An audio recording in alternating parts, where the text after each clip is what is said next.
Trump just dropped a bombshell, literally.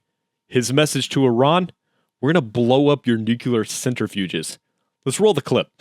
President Trump teasing a big news conference later this morning about what he calls a major trade deal. Doug Luzader joining us live now from Washington. Good morning, Doug. Good morning, guys. For a while now, the White House has said that negotiators were closing in on a number of trade deals, and it looks like this morning they're going to take the wraps off the very first one. There are a number of reports now that this deal is with the UK. The president will not confirm that, but here's what he posted on Truth Social last night. Big news conference tomorrow morning at 10 a.m., the Oval Office, concerning a major trade deal with representatives of a big and highly respected country, the first of many. Now, at the same time, the administration is moving ahead with talks with China over the weekend, trade talks, but don't look for the massive tariffs on that country's goods to come down while these talks move forward. Are you open to pulling back your tariffs in order to get China to the negotiating table? No. What does China need to do on fentanyl specifically? What do you want to see done? Well, they have to stop fentanyl from coming in. That'll be a very big part. And I had that understanding with President Xi before I left last time, and we had a deal, and he would have honored the deal. But when Biden came in, of course, nothing ever happened. And while trade talks move ahead with China, the administration is holding out hope for a nuclear deal with Iran. We think that there is a deal here that would reintegrate Iran into the global economy, that would be really good for the Iranian people, but would result in the complete cessation of any chance that they can get a nuclear weapon. And that's what we're negotiating towards. Okay, but something Iran won't be happy about. We expect President Trump to rename the Persian Gulf to the Arabian Gulf in coming days. Iran's foreign minister says that reflects what he called hostile intent. Griffin Carly. All right, Doug Luzader live for us in Washington. Doug, thank you. Thank you. Let's bring in national security and military analyst, Dr. Rebecca Grant. Dr. Grant, good morning to you. A lot of news this morning on the Iran front. Let's first start with these two comments that President Trump made yesterday. Watch this. I would much prefer a strong, verified deal where we actually blow them up, but blow them up or just denuke them. Is it the U.S. position that Iran can have an enrichment program as long as it doesn't reach a weapons? We haven't made that decision yet. We will, but we haven't made that decision yet. Yeah, and when he says blow them up, he meant the nuclear centrifuges. But sort of two opposing ideas from the president there. In the second clip, he was talking about how he hadn't yet made a decision on if Iran could have a civilian nuclear program. So where does that leave us this morning? Well, clearly, we are deep into these talks with possibly another round in Oman. And President Trump is 100% right. Iran can either negotiate, give up their enriched uranium, or have their nuclear facilities blown up one way or another, cyber, bombers, whatever it takes. And I think when he talks about whether they'll have civilian enrichment, you know, they have a power plant.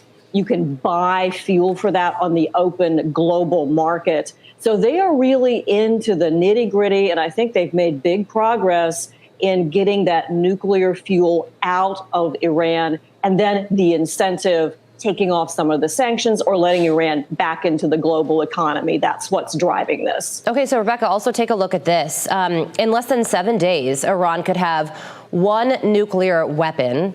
In 4 months, they could have 17.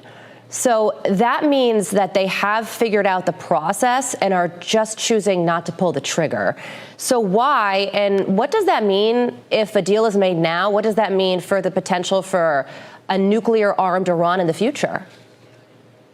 So that means, Carlene, you're exactly right, that they have to take the 60% enriched uranium. That's the stock that can be rapidly enriched up to 90%, and then a little while to put it into a bomb. That has got to go out of Iran. Someone has to come literally pick it up, take it away. The Russians, somebody, so that it goes into a place that they cannot have it. They also can't have the centrifuges. And over top of all this, the UN, Rafael Grossi, the inspectors have to be able to look at every inch of all of those Iranian facilities, and they got to do something about the ballistic missiles. Yeah, no doubt. So Doug just mentioned this at the end of his report, that President Trump is reportedly going to rename the Persian Gulf the Arabian Gulf ahead of his Middle East trip next week. Why? Because Iran certainly doesn't like this idea. Oh, I love this because that's what our friends in the region, like the UAE, who's only 32 miles from Iran, they already call it the Arabian Gulf versus catering to Iran with that Persian Gulf. And I think this is Iran just putting a little bit more pressure and reminding President Pezeshkian that he has got to give in on a lot of key points. Okay, so the UAE maps already say the Persian Gulf noted, so we would just have to update ours as well. Finally, let's get to this really quickly. Vice President JD Vance's comments on Russia regarding the ceasefire talks. This is where he stands right now on this. Watch. We think they're asking for too much, okay? If cool heads prevail here, we can bring this thing to a durable peace that will be economically beneficial for both the Ukrainians and the Russians, and most importantly, will stop the end of the destruction of human lives. So the Trump administration now says that Russia is asking for too much. Your reaction to that? So we're all frustrated, but I'm encouraged by Vance's remarks because it means they are really deep into the deal with Russia. Guarantee you, Vance also said, economic. There are huge economic incentives for Russia with their very weak economy, very dependent on China. Those are being laid on the table in the background to try to get Putin to agree to stop fighting in Ukraine. That's what it's going to take. Yeah, and more talks to come with Iran, Russia, and Ukraine. Okay, guys, before we jump into the breakdown, do me a big favor. Smash that thumbs up like button if you're done with weak leadership and ready to see America put our enemies and our allies on notice. Trump just dropped a verbal nuke. And no, that's not hyperbole.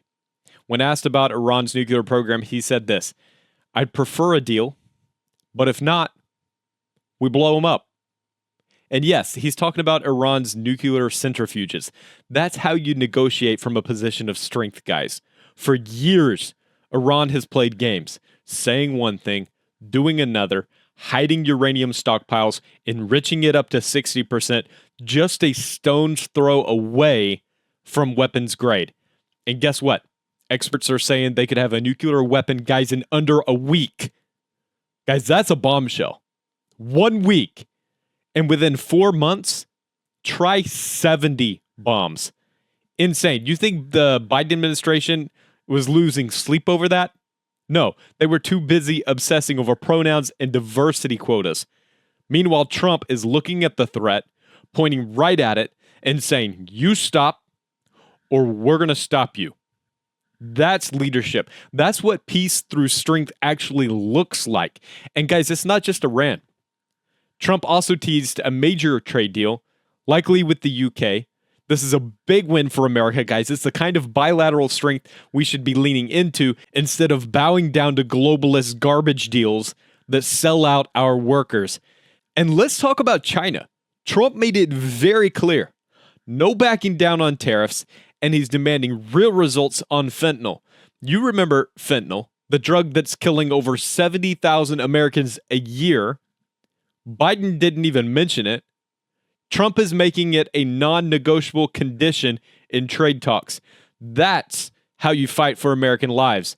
And then there's this move to, I'm telling you, this video was full of bombshells. This move to rename the Persian Gulf to the Arabian Gulf. Some might call that petty.